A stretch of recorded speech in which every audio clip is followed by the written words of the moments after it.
my Adidas on, but good morning. Good morning. All right. My father never learned how to swim, and that makes me incredibly sad. Swimming is defined as an activity of propelling oneself through water. There's a certain amount of capability that's assumed when you teach someone how to swim. The swim teacher must believe that the person is capable of propelling themselves through the water. At that moment, then the job of the swim teacher becomes what to do with the person when they're in the water. Teaching them how to breathe, move their arms, wade water, front strokes, back strokes. They may even move on to more advanced strokes like the butterfly and the breaststroke. The whole time, that swim teacher, that swim coach is in the water with the student, correcting form, assisting when needed, but most importantly, building their confidence. The approach of the swim coach is paramount at every step along the way in this process. Now let's take a step back and think about what would that same swim coach do if they believe that a student wasn't capable of propelling themselves through the water? Or what about if they think that the student was drowning? Well, if somebody is drowning, you better do everything, right? Because you see them as a victim that must be saved. There is no learning that's going on. It's 100% savior mode. And that wonderful approach that same swim teacher had in the beginning, that's out the window. Unfortunately, no one is going to learn how to swim if they're being saved from drowning. In my 20 years as an educator, I have found that being a good teacher is more like being a good swim coach. Now, why am I, a girl from Boston who can barely wade water in the YMCA pool, telling you to use the approach of a swim coach to teach students? Because I have encountered more teachers trying to be lifeguards saving drowning victims than actual teachers trying to teach students. I really began to notice this phenomenon in about 2013 when I had the opportunity to start a school. With this opportunity came with the ability to be able to interview and hire all of my teachers. I hired what I believed were well-intentioned teachers that were going to be able to keep the bar high for our students.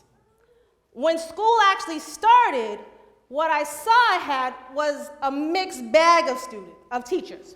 Some that were ready to keep the bar high for students, and others that were stuck in these poor students' mindsets. Now, if you don't know what that is, I'm going to tell you. I can't give the students homework because these poor students have to work to support their families. Or I can't give them readings from the textbook because these poor students would have to take the textbook home on the MBTA.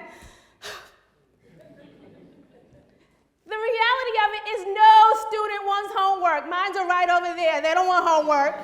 No student wants homework. But homework reinforces concepts that are learned in class and therefore have value.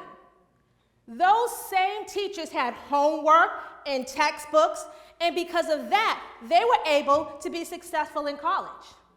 Those teachers, these poor mindset student teachers, had teachers that kept the bar high for them. And because of that, they learned how to balance work and school, they learned how to take notes from a textbook, and were all around better students because of it. Now, these poor mindset teachers, they're not even waiting for the students to drown. They're saving the kids before they even get into the water.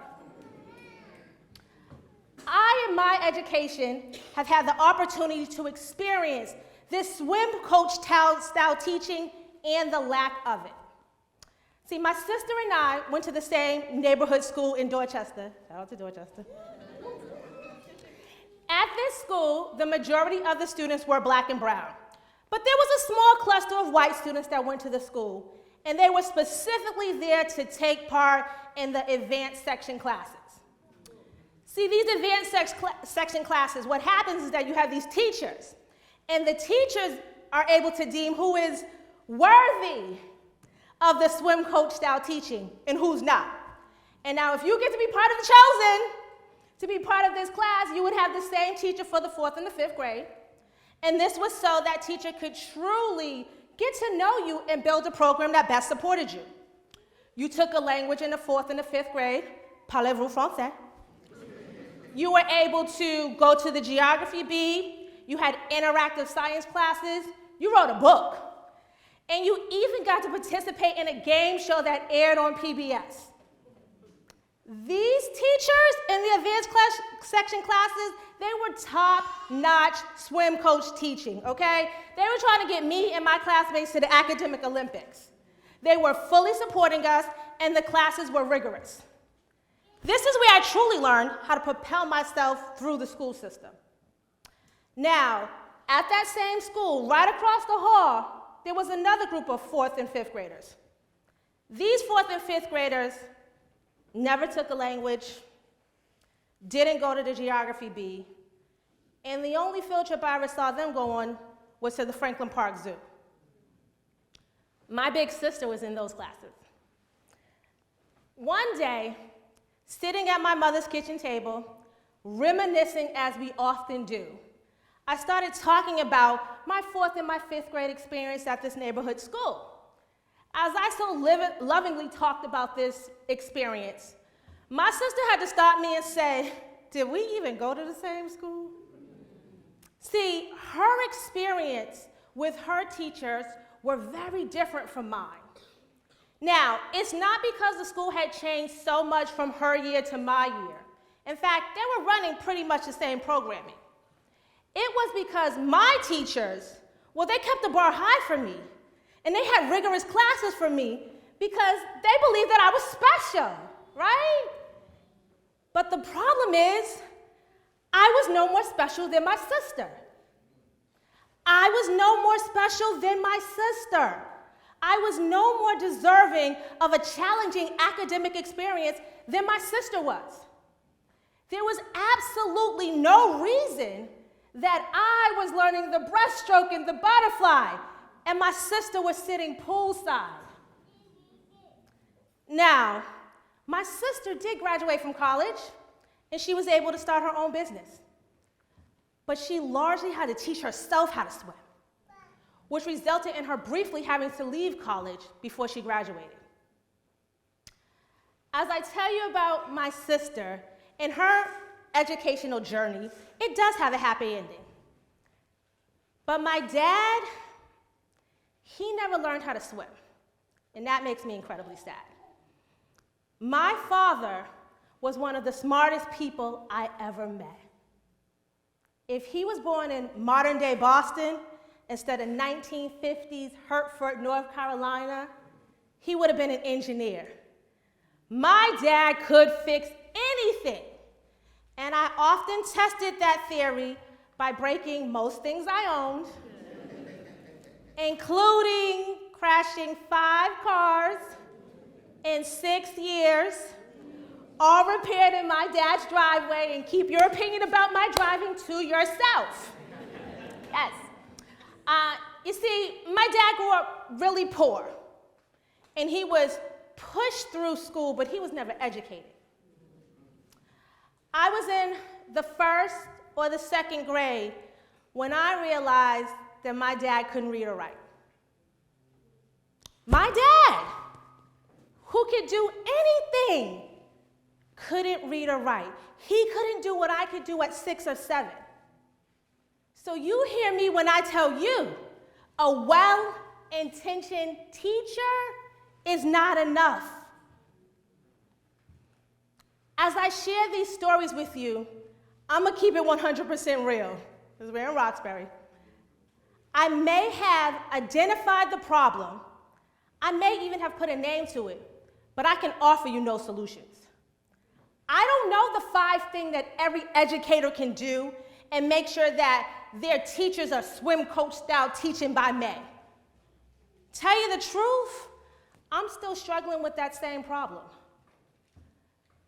But here is what I do know and what I can tell you. The way teachers see students of color matters. When teachers see our students as victims, they are seeing them as the weakest, most poorest versions of themselves.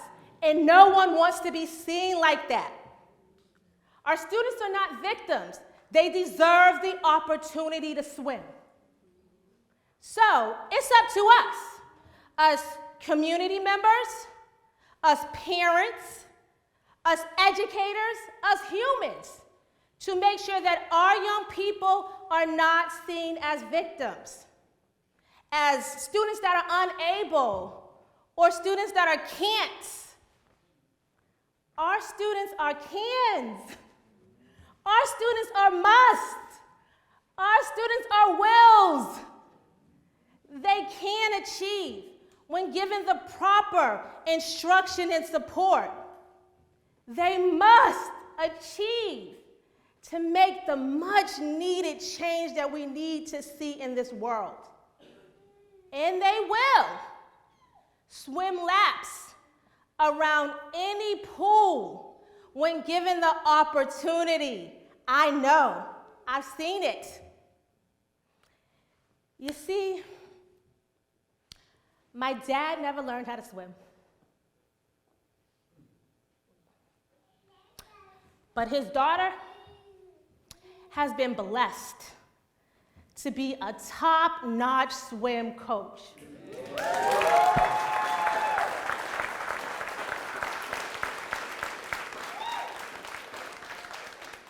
And I hope that makes him incredibly proud. Thank you.